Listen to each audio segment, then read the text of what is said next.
ഞാനിന്ന് വന്നിരിക്കുന്നത് നമ്മുടെ കൊല്ലങ്കോട് വെള്ളരിമേട് കാണാൻ വേണ്ടിയിട്ടാണ്. വെള്ളരിമേട് എന്ന് പറയുമ്പോൾ നമുക്ക് എല്ലാവർക്കും അറിയാം, കൊല്ലങ്കോട്ട് പ്രധാന ഒരു ടൂറിസ്റ്റ് സ്പോട്ടാണ്. വെള്ളരിമേട് കാണിച്ചു തരാൻ വേണ്ടി വന്നതാ. തുടരും സിനിമ കണ്ടു. തരുൺമൂർത്തി ആയതുകൊണ്ട് തന്നെ ആ സിനിമയെ ഞങ്ങൾ 100% നന്നായിട്ടുണ്ടാവുമെന്ന് കരുതി തന്നെയാണ് തിയേറ്ററിനകത്ത് കയറിയത്.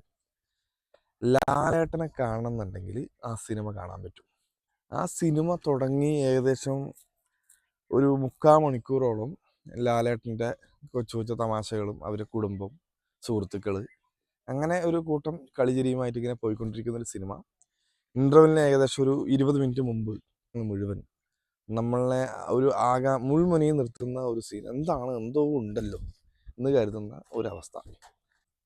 2.5 മണിക്കൂർ മുകളിലുണ്ട് സിനിമ. പക്ഷേ ഇൻ്റർവെല്ലിന് ശേഷം സിനിമ കഴിഞ്ഞ് തന്നെ നമുക്ക് അറിഞ്ഞില്ല. അത്ര മനോഹരമായി എടുത്തു വെച്ചിട്ടുണ്ട്. ഇൻ്റർവെല്ലിന് ശേഷം അതിൻ്റെ വില്ലൻ കഥാപാത്രം അവതരിപ്പിച്ചിട്ടുള്ള CI ആയിട്ട് അവതരിപ്പിച്ചിട്ടുള്ള മൂപ്പരുടെ കഥാപാത്രം എന്ന് പറഞ്ഞാൽ ഒരു 1.5 മുതൽ സംഭവം വില്ലൻ കഥാപാത്രം. അതിൽ SI ആയിട്ട് അഭിനയിച്ചിരിക്കുന്നത് നമ്മുടെ ബിനു പപ്പുമാണ്. ആ മനുഷ്യനൊക്കെ എന്താ കാണിച്ചു വെച്ചാൽ, ആ മനുഷ്യനെ കുറിച്ച് പിന്നെ പറയേണ്ടതൊന്നുമില്ല. എല്ലാം അഭിനയിച്ച മിക്ക സിനിമകളിലും ടോപ്പാണ് ക്യാരക്ടറെല്ലാം.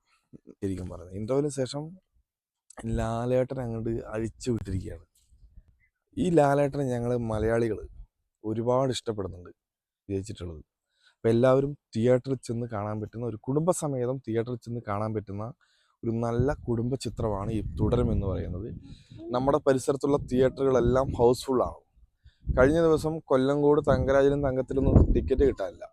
വൈകുന്നേരത്ത് പുതുനഗരത്ത് 2 തിയേറ്ററിലും പടവിട്ടിട്ടും ഹൗസ്ഫുള്ളാണ്.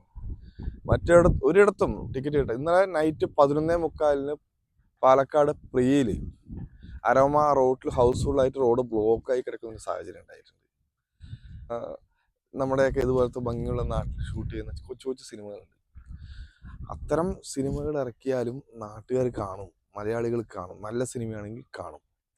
അപ്പം അതിന് കോടികൾ മുടക്കി നിങ്ങൾ വിദേശത്തോ മറ്റെവിടെയെങ്കിലും ഹെലികോപ്റ്ററിലോ മറ്റേ ഭയങ്കരമായിട്ടുള്ള ഗണ്ണ് ഷൂട്ടോ വെടിവെപ്പൊന്നും വേണ്ട, ചെറിയ കൊച്ചു സിനിമകൾ ഇറക്കിയാൽ മതി.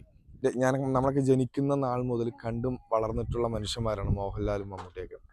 ആ മനുഷ്യന്മാർ അന്നും ഇന്നും സൂപ്പർ താരങ്ങളായിട്ട് നിലനിൽക്കുന്നുണ്ട്. നമ്മുടെ മക്കളെപ്പോലും നമ്മുടെ അപ്പന്മാർ പടത്തിന് കൊണ്ടുപോയിട്ടുണ്ട്. നമ്മുടെ മക്കളെ നമ്മൾ തിയേറ്ററിൽ കൊണ്ട് കാണിച്ചു കൊടുക്കുമ്പോഴും അതേ സൂപ്പർ സ്റ്റാറും തന്നെയാണ് കാണിച്ചു കൊടുക്കുന്നത്.